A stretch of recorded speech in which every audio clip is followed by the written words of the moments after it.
What's new tonight, Frank? You can't accuse the leader of the opposition of being a girl. Why not?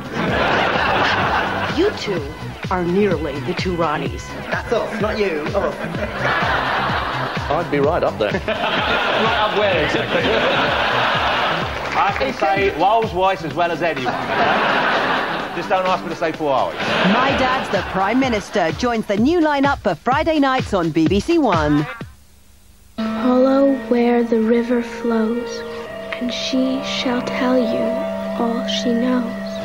Mystery and magic are all around, with both good and evil to be found. But not for her the time to rest, as Marnie continues in her quest. Power is a very potent drug. Trust your imagination.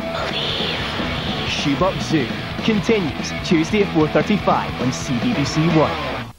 My father died when I was a child, and my mother died pretty young too.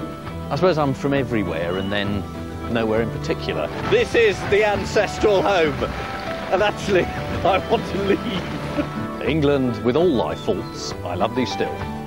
Who Do You Think You Are? Tuesday at 9 on BBC Two.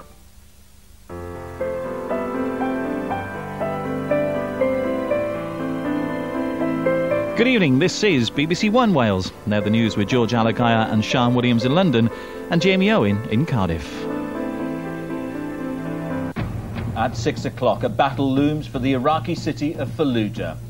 On the ground, American troops get their big guns into place. The UN warns that an attack could undermine hopes for peace.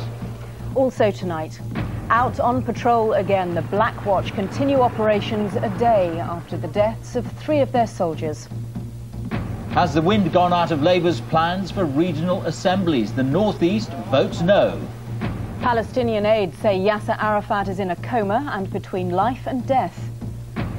It could be you, 10 years since the lottery started tempting us with its millions. In Wales today, thousands of civil servants across the country protest at proposed job cuts. Last-minute efforts to stop illegal fireworks sales, and why eating vegetables from this allotment could poison you.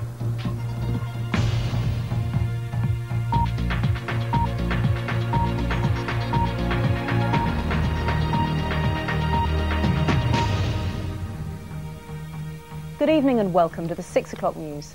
First tonight, even before the battle for Fallujah has begun, the UN is warning it could alienate ordinary Iraqis.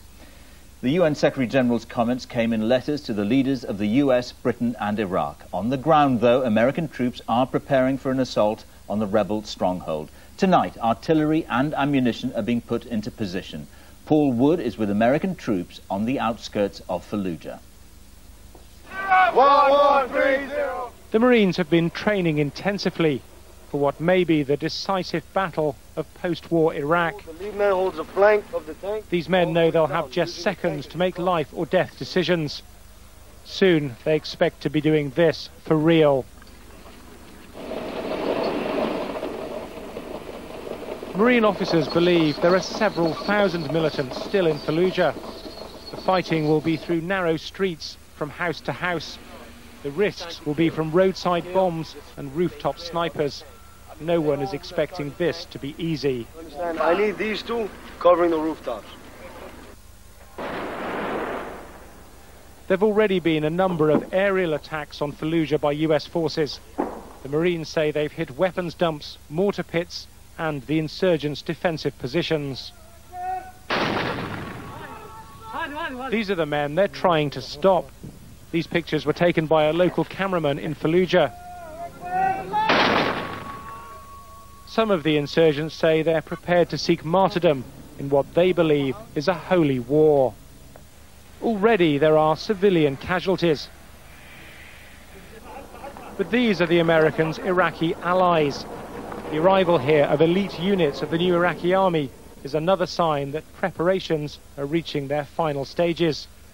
The Iraqi soldiers are American trained and already battle hardened. It is political.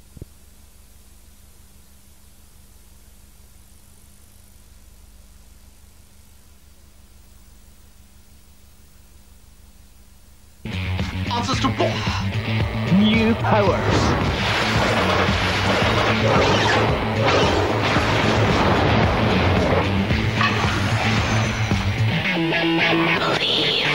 Shoebox Zoo continues next Tuesday at 4:35 on CBBC One.